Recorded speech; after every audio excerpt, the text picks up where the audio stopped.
Yes. Can you hear me? Yes. Okay, we are now out. We're in the corridor outside my loft. I thought I would start here. That's why there's an echo.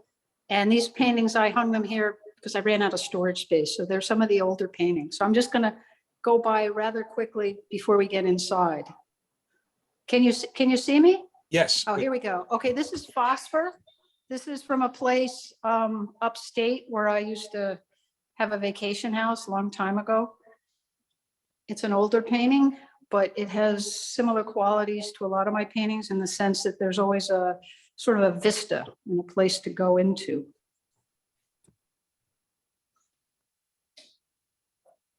And this one is an even older painting. It's called Serious Swim, and it comes from a really odd dream I had where there was a river, then there was an inlet pond with stars.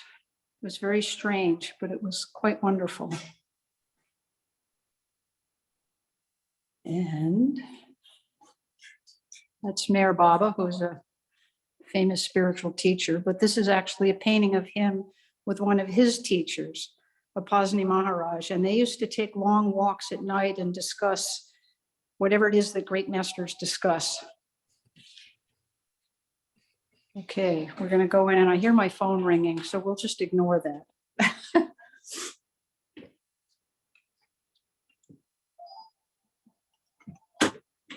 This painting is a riff on a book called The King of Elfman's Daughter. And inside that book, at one point, Elfland is receded by the king's order and pulled away, leaving a desolate area. It takes place in the British countryside. But at one point, he allows Elfland to come back. And there's this sort of whoosh of magic as it came pouring back. And this painting is about that.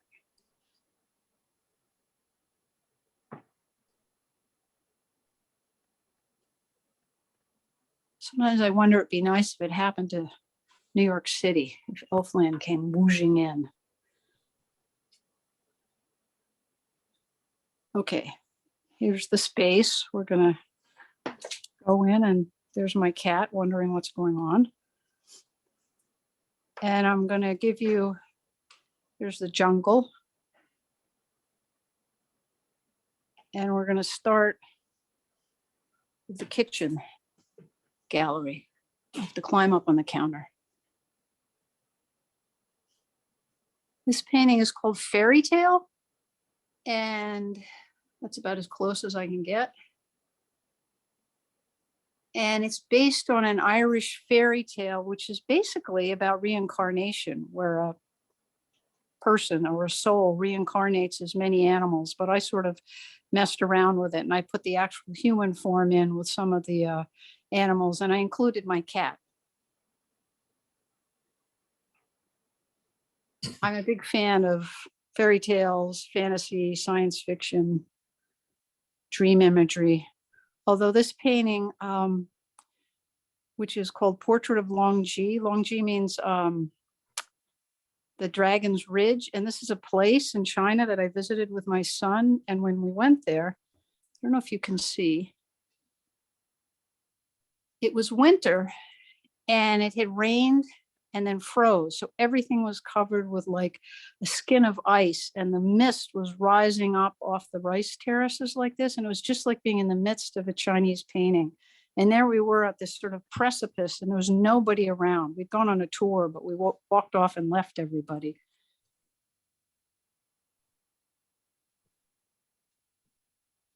If we come down here, well, I'll go down there later and we can look at those closer up. Okay, this is a portrait of myself as a fish. It's called The Fish That Love Maya, Maya being the illusion of the universe. And it's sort of my fascination with water and what happens underwater and the reflections, and, you know, how pebbles get sort of magical once they're wet. So here I am as a fish.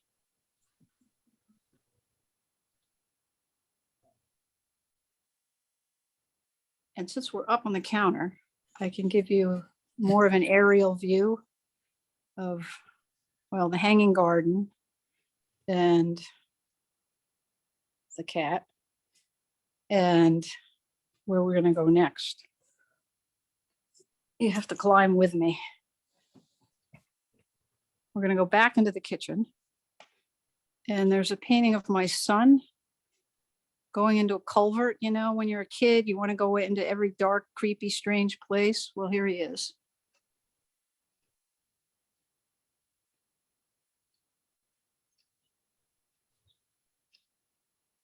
I guess not unlike my dad, wanting to figure out all the weird things of crystals in the universe.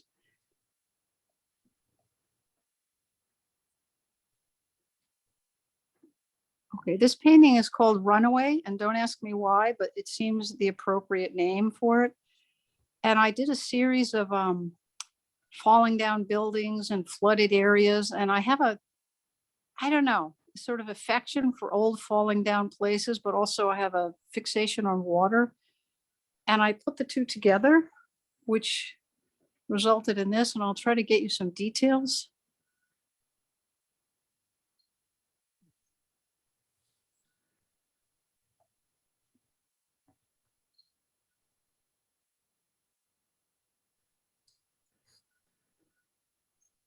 I think in some ways it sums up, I'm interested in what I can see. I mean, sometimes I just paint things that I see that fascinate me, but then the things in my head sort of mix up with what I see. So in this case, you've got, you know, water I see all the time, but then this falling down building, which is an amalgamation of a lot of research and then just invention as I painted. And if we turn around, that big giant blue guy, it's called The Mermaid's Feet. And the reason it's called that, it's based on The Little Mermaid, not the Disney version, but the actual original, very dark story where she trades her tail and her voice for feet. But what they don't tell you in the Disney version is that every time she took a step, it was like walking on knives. And also, the original story is a Christian mythology. So it's about the spiritual path. And the place is based on a place I went to in Italy. I went up in the mountains with a friend, and we went to see an actual concert in a cave where they had like rigged in a grand piano and the guy played with the echoes of the piano. But the hill that we went down was covered with blue thistles and it was night. So I took the two, the actual place, pumped it up a little, and with the idea of, you know, the mermaid's pain and her journey. So thus you have a journey across the blue thistles to the cosmos, whatever. Sorry about the glare there. There's not much I can do about that. And then on the side, we have a bunch of, I'm going to climb, hold on. Sort of bird portraits, different kinds of birds. There's those two. And then there's three over here.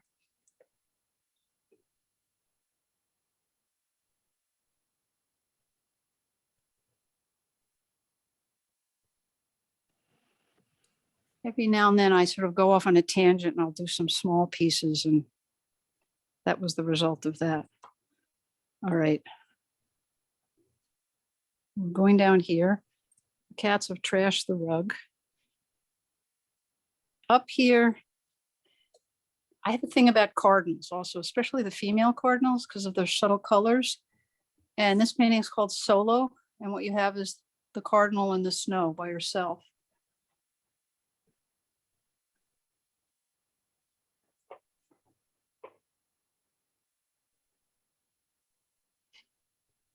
And there's a bunch of little paintings here, so I'm going to go through them.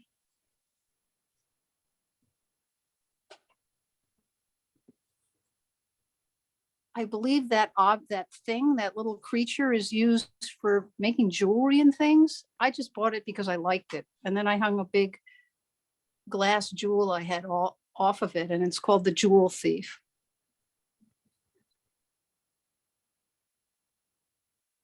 And here's a little watercolor from Greece. It's hard to see because of the reflections. And if we go down, there's a still life, which is just a plain from life painting. Sometimes it's sort of nice to relax with one of those. I kind of like it for its simplicity after all the exaggerated craziness of some of the others.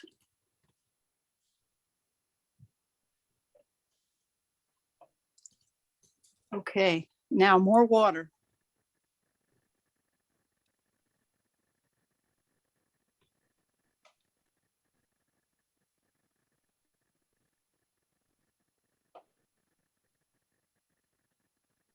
And this is my son when he was a little boy, upstate New York, out in the ferns.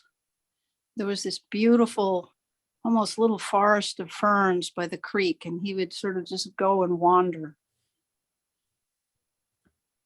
And this is another one of my son, but this is by the Hudson River.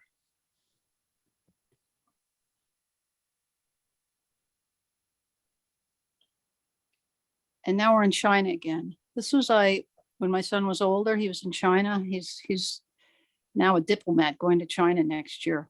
But this is the Li River, and it's famous. They have tours down it. So we took a boat. It was in the winter, so it wasn't that crowded. And we called the mountains the Dr. Seuss Mountains because of these crazy ass mountains. And this is a little portrait I did when I came home of that trip and those mountains.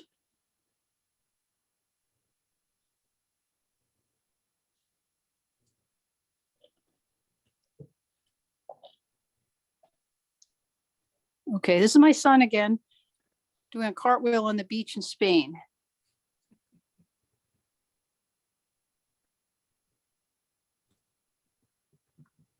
And this is myself, probably even a little younger on the beach. Even when I was little, I had a thing about the water.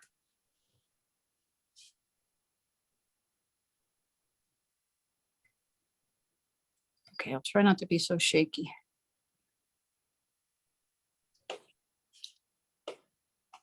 And this is Shiva dancing in the forest. The reflection, of course, there's got to be water.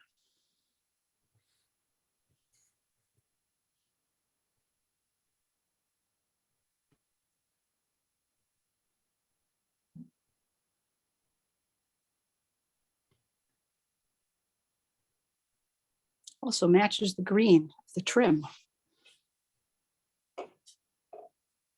Tiny still life. And in my bedroom is what I like to think of as a wall of water. Also a good place to have giant paintings. The big ocean.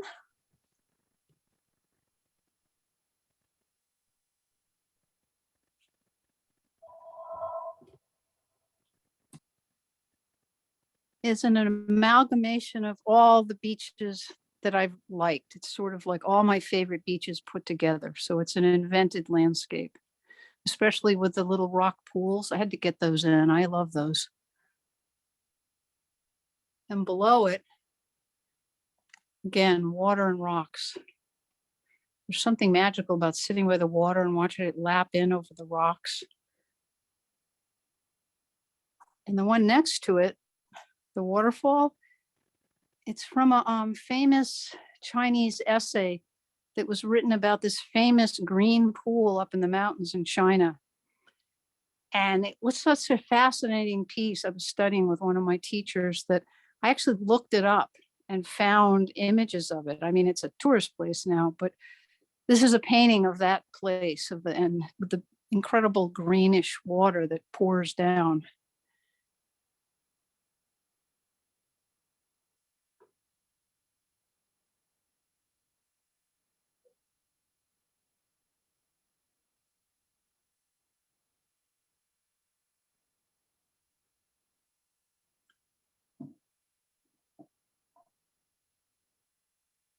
Okay, I don't know how close I can get. This is an older painting, the bird.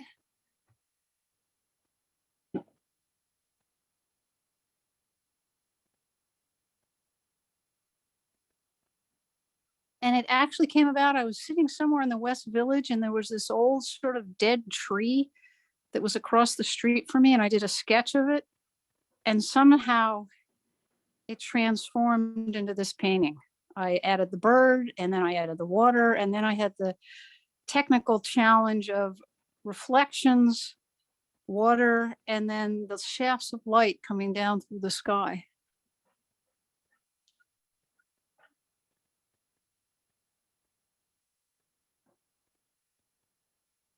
Now, see if I can get this. Here's an abstract painting. It's a little hard with the glare.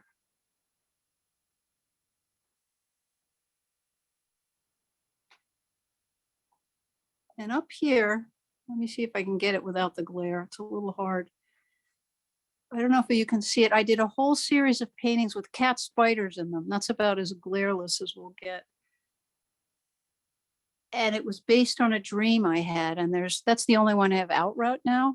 But you can see the little character, which is me in the canoe with the sword stuck in the canoe, which comes from a tarot card. But at the time I thought, well, that sort of symbolized my life. And then there was these cat spiders running along, and they were sort of like my familiars or protectors. In the dream, it was kind of scary, but then it became sort of a friend. So, and here's another little abstracty water one.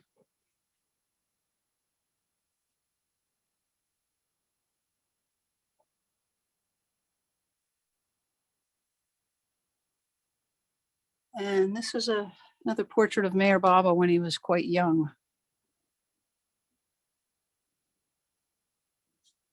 And down here we have a watercolor of that same place upstate that, you know, a couple of the other paintings were about. We got the glare though. It's hard to see. Mainly seeing my reflection. Okay, we're going back out.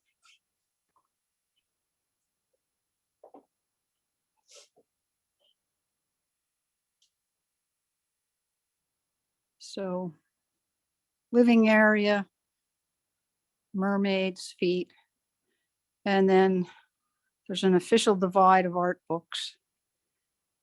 And then we're into the studio. So, and there's the trapeze, just in case. And that's my painting wall. Right now I have two things drawing on it, but often it's blank. There's a one little still life here that matches the curtain. Occasionally I do that sort of thing.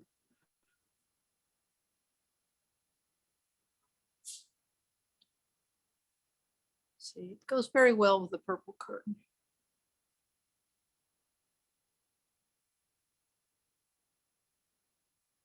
There's Ghost.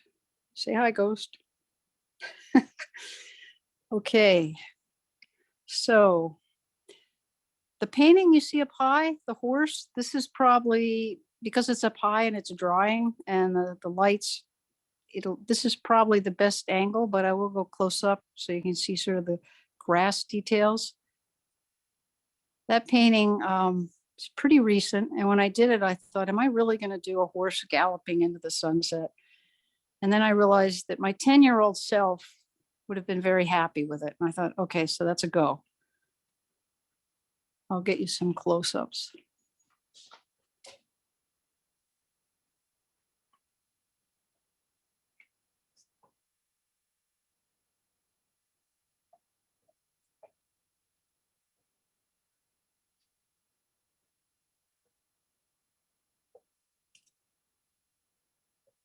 And down below, which is also still drawing, is a painting I did from a place up in Massachusetts. My brother has a little place on Buzzards Bay, which is south of Cape Cod.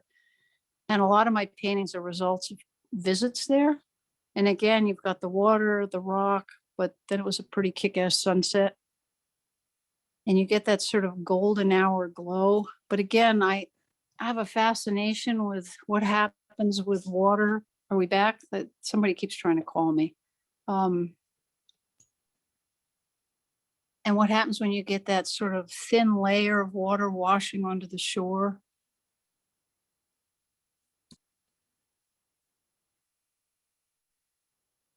And also, one of the harder colors to deal with is sand, because Is it gray? Is it pink? Is it white? Is it beige? And then it gets wet and it's sort of violet. So there's all sorts of odd technical things that happen with this kind of imagery. Also clouds. Clouds are really hard. And over to the right, I hung up some prints.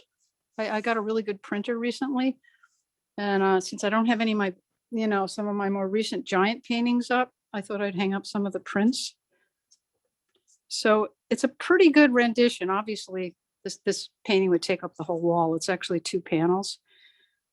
But this is also from Mattapoisett, but it's 3 places and 3 times of day. So you have dawn, and you have midday, and then you have dusk, all in the same image.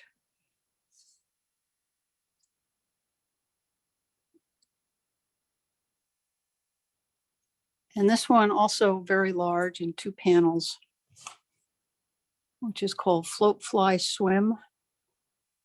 And you've got the trapeze, and then you've got a lot of, I don't know what, stuff. And then pink. I have a thing about this kind of pink. And then you have the figure sort of flung out into the void, except it's sort of a good void because of the pink.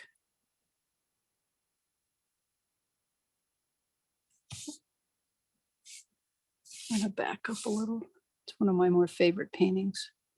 And down here, this painting is based on my brother's a photographer, and he in particular likes to photograph birds, and my cat's also interested. And so he, I see a lot of his photographs, and he found this place where the birds nest in the spring, and he has to trek through the woods or either kayak there. So basically I did a sort of an amalgamation of his trips. So you've got, starting with the bluebird, the path through the woods, and you loop around until you get to the nesting grounds. And a lot of the birds that I included are based on actual photographs that he took, the different kinds of birds there. So I used his trips as the subject, and then sort of, I wanted to put the whole thing in there, almost like a squashed together movie, except it's a painting. All right, we're gonna go to the other wall. Hold on, let me back you up and give you a view. Got another Mayor Baba portrait. And then we have a wall of things that just sort of ended up here before they go into storage. I don't know if you can, there's even some stuff up there. I'll try to get up there. Actually, let's go up there first. I have a stool set up. Maybe we can see them. We've got 3 seascapes, a still life. We've got an older self-portrait. And you've got an owl. Now the owl, I did from life. A friend said that an owl had flown into their window and broken its neck, and I said, please save it. And I had it in my refrigerator for a while. Very beautiful barn owl. Or was it a barred owl? Anyways, and I would keep it in the freezer, and I would take it out and I would paint from it. And you can't keep it out very long. It was very beautiful. It's much nicer to paint from life. And since I don't have any owls coming to hang out with me, I use this. And we have another seascape out of my head, sort of abstract. Whoops, glare. There we go.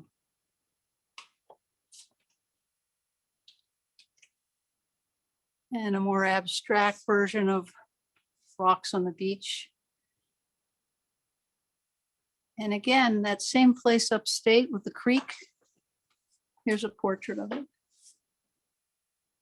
And again, the water, the challenge of water reflections, what's under the water. Where does the reflection stop? Where does the glare of the sun stop? How do they meld into each other? All these things you have to think about just to grab the illusion. And this is a painting I did based on one of my brother's photographs while he was kayaking. He goes out really early in the morning. And I thought I should try it. So that's that. Yeah. We're getting glare. Better from far away.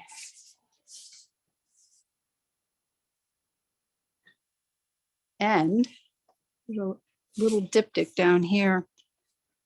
This is based on a memory of Laguna Beach that I visited when I was a teenager.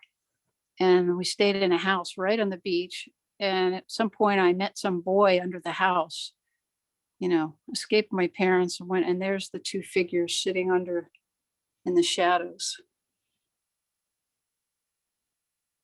So that's sort of like a little, one of those teenage memory things.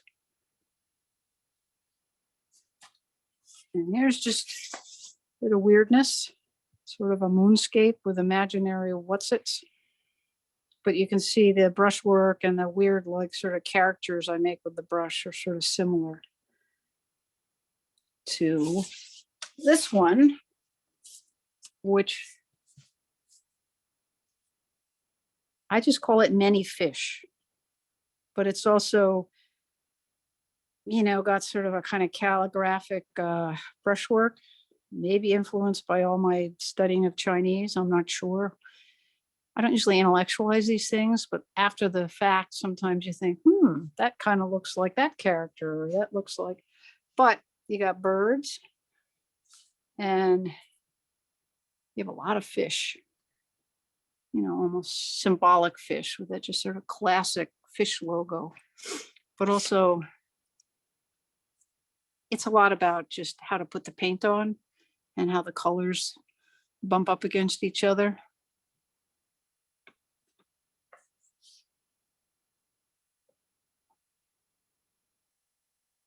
And I don't know if we can see this, but this is a pencil portrait of a very good friend of mine who is now no longer with us. I mean, I have a lot of sketches, I just don't have them out. And this was this was done in 1977. And if we move over, there's a painting from a dream he sent me. This was after he died. This is the same person and myself. This is one of those dreams that, it's not just, you ate celery last night and it did something weird to your brain. And this is one of those dreams where you said, okay, that person sent me that dream. And it was like a comforting dream because I really missed him. He was one of my best friends. And so I thought, I'm going to do a painting about it.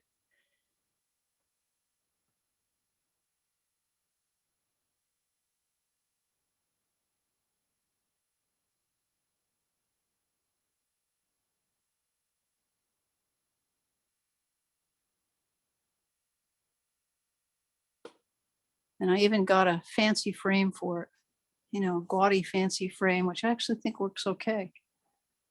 Oh, and while we're here, there's a little wire sculpture up here. I don't know if you can see it, of a cat spider. It's kind of hard to see, but it's up there, along with all my skulls. I have a skull collection.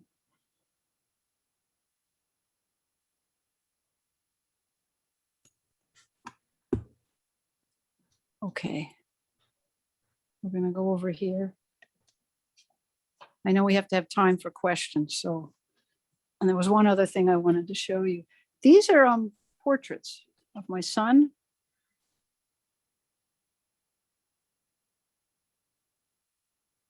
It was very hard to get him to sit for me. He hated it. This one was when he was, I think, middle school.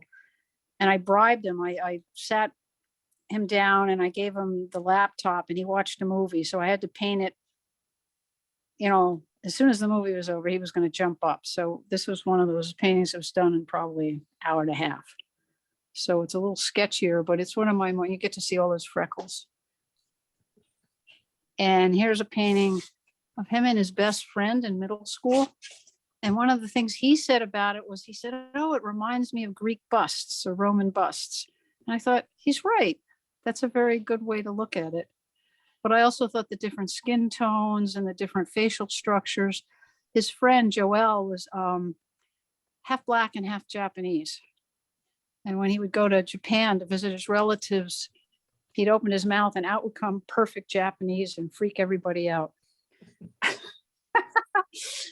And we're going to do one other thing, unless people want to revisit. Hold on, there's something over on my table that I didn't tell Jim or anyone else about. It's a graphic novel that I illustrated. Somebody else wrote it, and right now it's at the printers. I'm printing it, and it's a story. It's called Two Dead Girls, and it's a story about two teenagers in Las Vegas who are zombies. And it's a kind of comedic tragedy or a tragic comedy. But I thought I would just show you. Sometimes I do books. And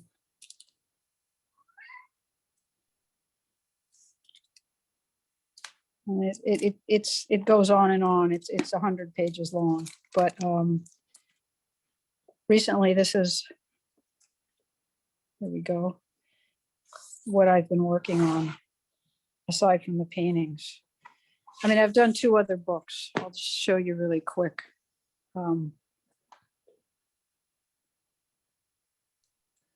on. Okay, I'm gonna pull them out so you can see them.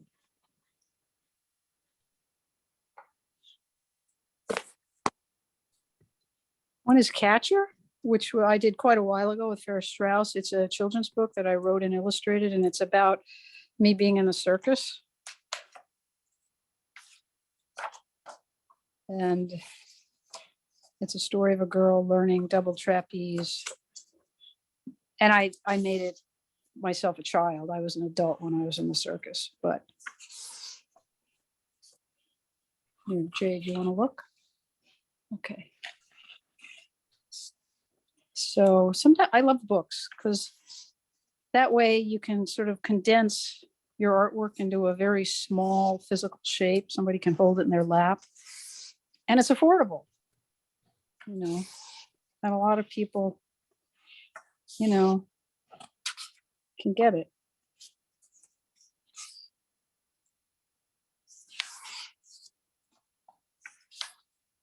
And it's based on the actual act that I did. I was a catcher in a double trapeze act. So this was one of our big finale tricks, which was called a flying double ankle drop. So this would have been me, and this was my partner, and this was the original Big Apple Circus tent. So that was one book. And the other book is this. It's a graphic novel written by Samuel R. Delaney. And it's a gay love story. And it's about he met his partner who was living on the street. And it's a true story. And 30 odd years later, they're still together. So it's, you know, a story with a happy ending. And this is done in a different style. I'll just show you a few pages. This is all black and white line drawings. A lot of text. So I think maybe that's why I got inspired to go back to graphic novels. I really enjoy them. So that, what's also nice is that it does have a happy ending. You know, they're still together today. So not everybody can say that. Now, I can answer questions if people want. Do you guys want to do that? What would you like to do? Yes, that would be fine. So it'll be our usual protocol, guys. Just raise a hand, and Mark Edelman, you're the first out of the box. Okay.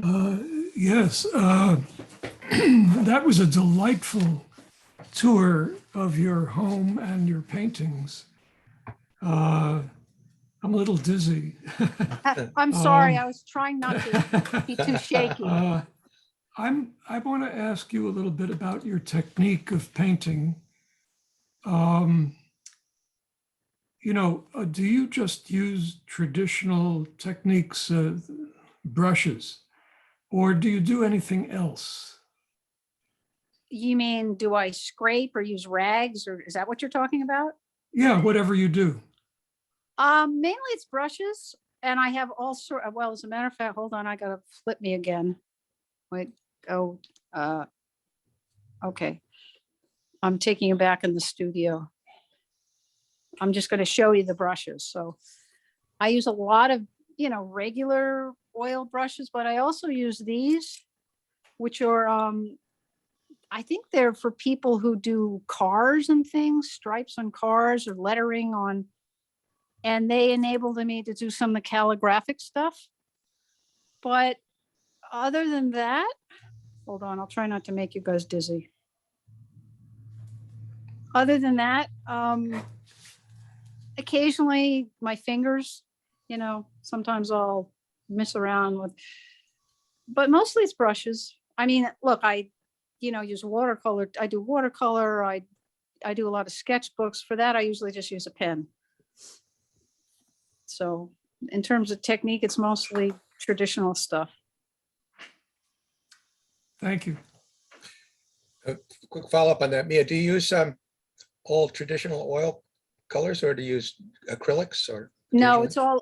it's everything I showed you was either oil or watercolor or pen and ink. And I mean, occasionally I'll use acrylic if I'm working on paper, or if suddenly I want to paint a stick. Every now and then I'll want to do something crafty like that. But I like oils. They're very forgiving. They're tricky, but they're very forgiving, unlike, say, watercolor, which if you don't get it right the first time, well, sorry. Or ink. Start over. So it's kind of like you just have to plunge in and hope for the best. But oil, you can scrape it out, you can work over it. It's tricky initially to get all that mushy, gooey stuff to do something reasonable. But once you have a handle on it, it becomes your friend, and it will enable you to do almost anything. At least that's how I feel about it. Rich Jager. I am completely blown away by how much and how gorgeous and inspiring your work is. And there are a billion questions I could ask, but let me go to the artistic inspiration. Do you look for inspiration? How much does it just come to you? And does it come to you as just a hint of an idea, or do you see something that's sort of full and you say, yes, I can see it? How does that work? And Well, you actually just summed it up pretty well. Sometimes I'll just paint what I see, like portraits of my son or places I've been or from memory.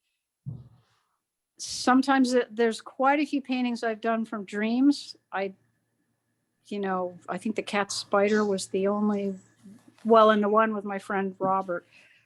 Those were from, but there's a lot of paintings from dreams.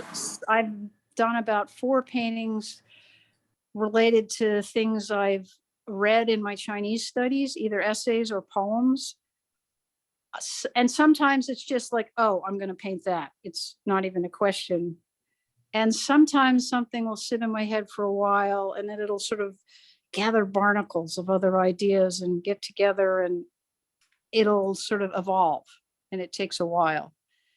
But my sense is sort of anywhere you look is a perfect painting if you can pull it off.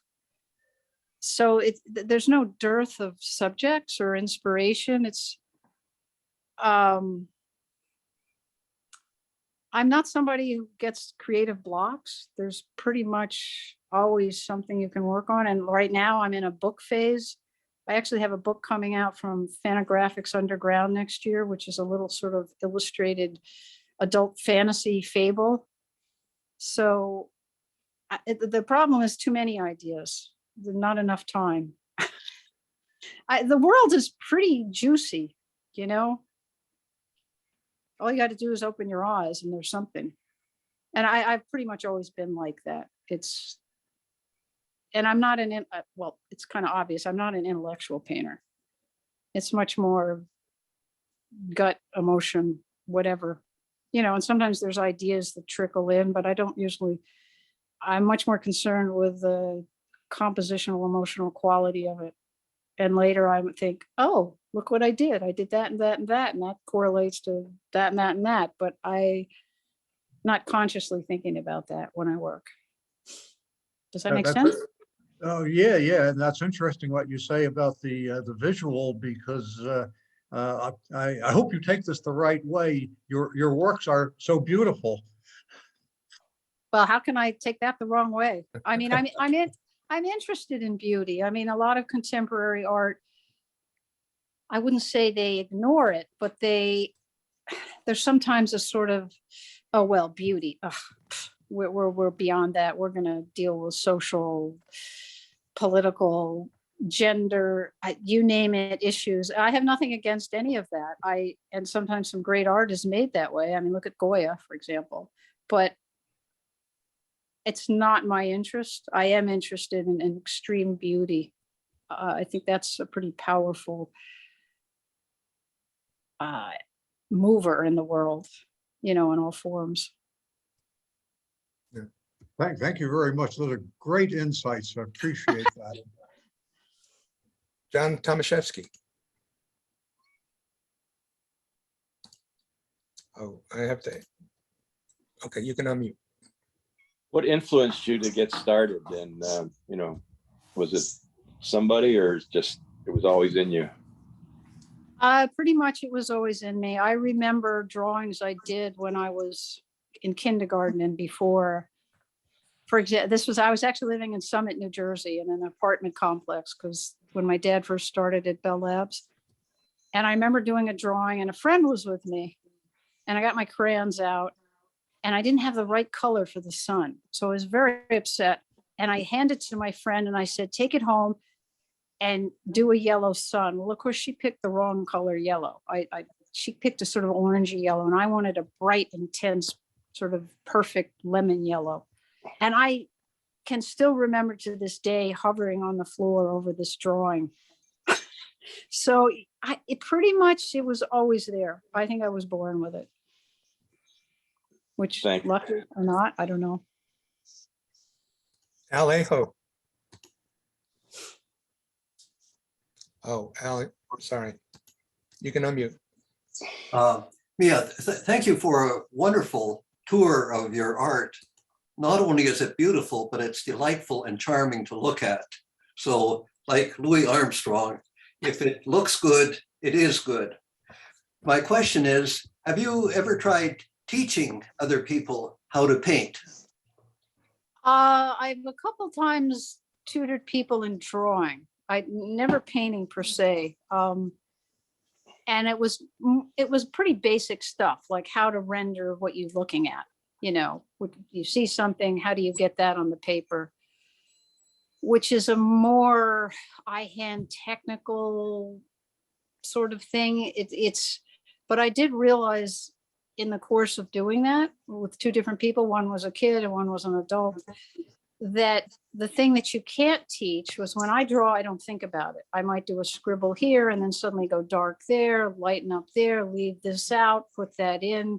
I don't think about it. I just do it because I've been drawing for decades and it's inherent in me. And I realized I didn't know how to teach that. But I could teach, how to look at something, how to pick out where the shades are, where the highlight, how to make a realistic or somewhat realistic depiction of something. I remember once my father and he took me out to dinner when I was in art school. We had a discussion on teaching creativity. And he was from the point of view of science and me from the point of view of visual arts. And we couldn't decide if you could actually teach it. We were kind of like, maybe, So, but no, I've never taught painting. I've taught trapeze and I've taught martial arts and Pilates, but I've mainly done a lot of physical things. Am I back? Sorry, this Yeah, you're person, back. the phone keeps ringing. I'll call him back later. So Mia, I have a question for you. Okay. I've been talking about your apartment also being your studio, and now I realize it's also your art gallery. And you have a fabulous collection of all of your works everywhere, and it's so wonderful. And I know that I think I mentioned the email to everybody yesterday that, of course, you have this website, and I gave the link to everybody, and I certainly encourage you all to visit. A lot of the paintings that you saw today are at the website. You have to click around to find them, but there are plenty, and a lot of others as well. So it's a wonderful presentation there. But I'm wondering now, where else are your paintings? I mean, are there any in public places or? The ones that are sold are all in private homes. I don't think there's any in public places. I'm not famous or, anything like that. What It's mainly private collectors. What does it take to make you famous? I mean, If I had the answer to that, I mean, a lot of it's luck, a lot of it's a particular kind of ambition and a kind of savvy with that sort of thing. Some people are good at that, some aren't, and some of it's just where you are and who you know. That's a lot of it. I mean, obviously you have to have something to deliver, but a lot of people have something to deliver and they don't have those connections and stuff. I mean, I've had a little better luck with publishing, yeah. but And that- Yeah. I feel lucky just to be able to make art. Yeah, it's wonderful. It really is. And by the way, guys, I did say in my email yesterday that there's at her website, there's a link along the top to this wonderful documentary that Mia's friend, who's an award-winning documentary filmmaker, made. And it tells more of the story you've just heard this morning, but also the earlier chapter about your first studio, which was in Chelsea, and It was in Tribeca. at Tribeca, and why you had to move, and the sort of the move itself. And I mean, it's also such an engaging story. So I encourage you all. It's a 15-minute documentary. It's well worth watching. So, And also I did the animation for it, which is a whole nother story. There's a little Yeah. bit of animation in it. animation, yeah, right. That's great. There's also, there's a thing at the header on the website that says iFeed. And that's a newsletter I do, and you can go sign up for it. I haven't written anything recently, but there's also some of it's archived at the bottom. And that has more images and it has me blabbing on and on about my art. So if you're interested, you can go Yeah. there. Right. Right. So the next hand that's up is Bobby Sen. I'm Mia. I'm just asking you for a technique. Sometimes I have a friend who is teaching me watercolor. He was a well-loved friend of mine. When I was a kid, I started painting first before I learned math.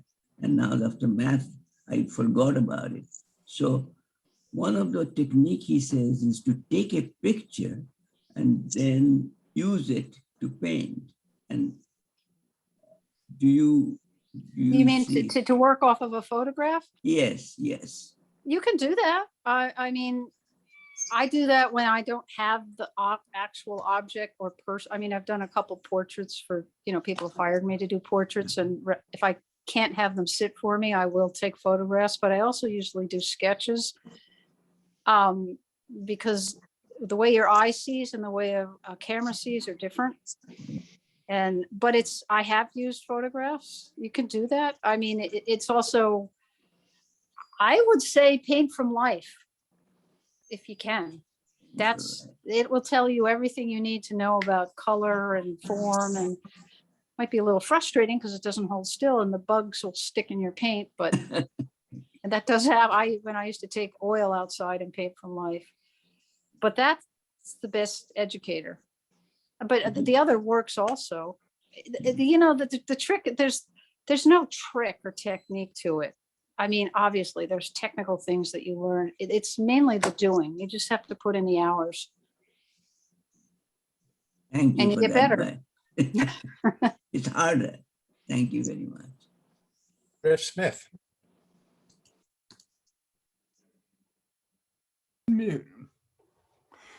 Where and how have you been studying Chinese? Oh, at the Chinese Institute.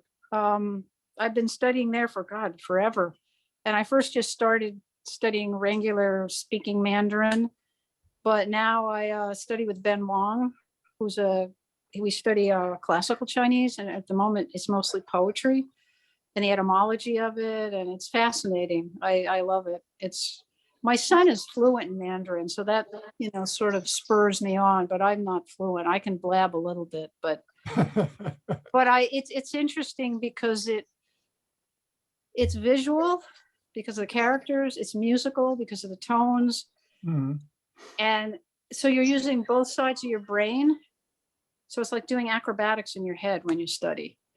After an hour, your brain is going whiz, whiz, whiz, whiz. I used to say, oh my God, I have Chinese brain, but it's very beautiful. So I find it's like my crazy hobby. I've been studying Cantonese for about 30 years. I Well, wouldn't that's say even harder than Mandarin. It's more tones. I wouldn't say I'm fluent. I'm about as fluent as a 4-year-old, but I can read Pinyin, the phonetic Cantonese pretty well. The trick is to read the characters or to write them. If Oh, you really I know it's put the impossible. bar up. So Griff has strong motivation because his wife is Chinese. Well, that'll help. That'll help. Yeah. And so all his in-laws are Chinese and they socialize. So Oh, yeah. Well, that'll help if you know what they're saying about you. we've heard Well, stories about that. That does help, actually. I shouldn't get into any longer. No, we can't get into that. That's not the topic of today. So Bill Tittle, you're next. Yep.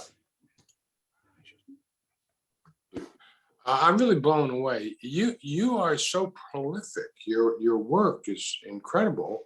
And how do you get all these objects into a space, the studio, and yet there's nothing that's jars you? It all kind of flows in the curtains, the different colored bookcases. I mean, it just.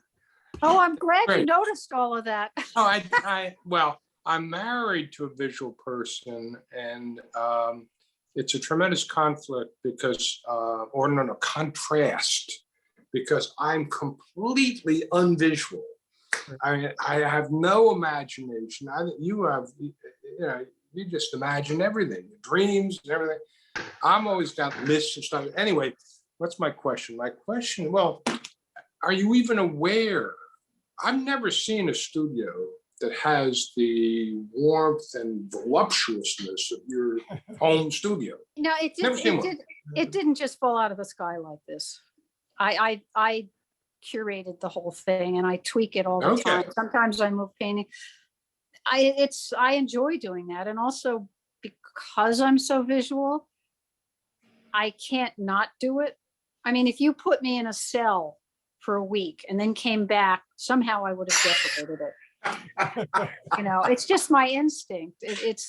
I went out to dinner once with my friend Robert, the one in the painting, and I moved the salt and pepper shaker around, and he later said, yeah, well, of course you did that. You rearrange everything wherever you go. And I didn't even know I was doing it. I don't even know why I moved them, but he was like, just, well, of course that's what you do. It's an instinctual, environmental, aesthetic thing. Do you think you really enjoy it? You're not obsessive about it. I mean, if something is out of place, can you just let it go, or you have to move stuff around? Well, it depends how badly it is out of place. I mean, usually the table that I had the graphic novel on is covered with books and papers. And if I'm working on something, things tend to get messier. But the space, I have a storage space 2 blocks away that has all the other paintings in it. And there's a lot of them. And so I have a lot of things on wheels because it's only 1,200 square feet. Now in New York, that's a lot, but anywhere else it's pretty small. So everything happens in this. So it behooves me to make it efficient and also beautiful. I mean, you're right. I picked out all the curtains. When this place was renovated, I picked out the colors, the countertop, the whole bit, and I tweak it all the time because I get bored. I moved all the rugs around because I was bored with the way they were looked. So clearly your space there and your apartment / studio / gallery is itself a work of art. And well, it's like being in the inside of my head. And Yeah. so, There's I a, mean, it's my pleasure to do it. It's not onerous to me. I like doing it. Sometimes I think, oh, I don't want to paint. I just want to rearrange my books or rearrange my tchotchkes or change the rugs. And it's aesthetic, but it's not direly aesthetic. You know, if I put the wrong rug in the wrong place, it's not the end of the world, like ruining a painting or a watercolor. You know, it's a sort of lower bar version of the thing. I ran yesterday, I ran across that wonderful photograph of you sitting on the couch as a sort of small in the middle, and around you is, it was probably your old place, but It was my old studio. My friend Peter Simon, who's a photographer, he came over and took that. Yeah. boy. So for anybody who appreciates, you know, this conversation we're having right now, that is the photograph you've got to look at. So I'll send everybody that link. So we're coming on to 11:30. We can take another question or two. Let's have Ken Lindhorst ask first, and then we'll call on Mitch, and I think that'll be it. And then our closing ceremony. So Ken Lindhorst, let me send you an unmute request. I'm unmuted, thank you. I'll begin by saying I know almost nothing about art. What has impressed me is that what I see seems to be very technically correct. And it seems like you're very prolific across a very wide range of activities. How many paintings have you done? How long does it take you to create one? How long did it take you to understand what looks to me like the technical aspects of painting?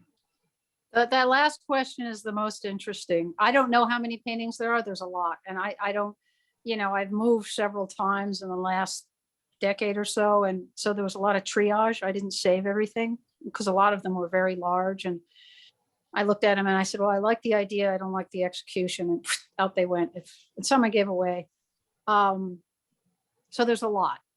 And if you count watercolors and sketches, there's hundreds and hundreds. How long do they take? Like I said, that portrait of my son took an hour and a half, and then I've had some paintings that take months. Right now, in the more recent times, especially during COVID, suddenly I became fast. I don't know quite what happened, but I would design, like, you know, the painting of the wave bursting through the falling down house. I thought technically that would be, you know, because architecture isn't my thing, and I had to get out my, you know, straight edge things, and I can't make a straight line if you had a gun to my head. Even with a straight edge, it's hard. So, and you know, perspective, and I thought, oh, this is going to take me forever, and it took me about 3 weeks. So everything has gone very quickly recently, and I think part of it is just you get more efficient, and you trust yourself more. It's like the paint is really my friend now, and it's I don't worry much. I just do it, and I can't say the rest of my life is like that, but certainly when I'm making art, there's a great deal of that. So the time can be short, it can be long. Obviously, if you're making a book or something, that's much longer, you know, because you're page by page. I don't know. And how long did it take me to get a handle on the technique?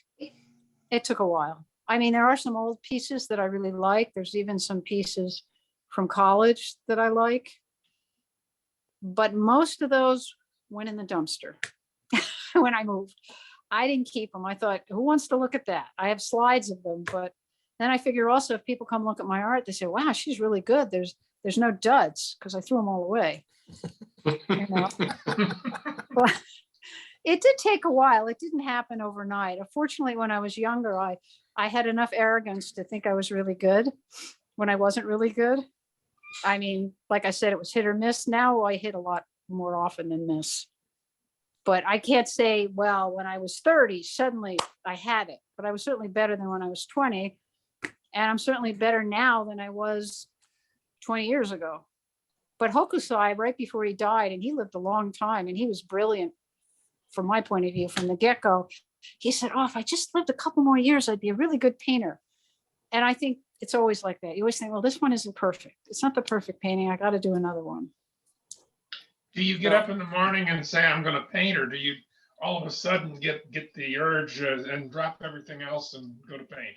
Now, you don't wait for the muse. Usually it's project oriented. If I have a painting going, it's like itchy in the back of my head. And since I live where I paint, I mean, I don't paint every single day, but then there are runs of days where I paint for hours and hours every day. Sometimes the idea is brewing. Right now, I'm brewing a sort of monograph graphic novel idea that I've been doing sketches for, but I'm thinking also I should start a little painting just to keep my brain sane. So it has to do with, I don't like to go too long without working. It doesn't have to be painting, but it could be drawing. It could be a particular design project.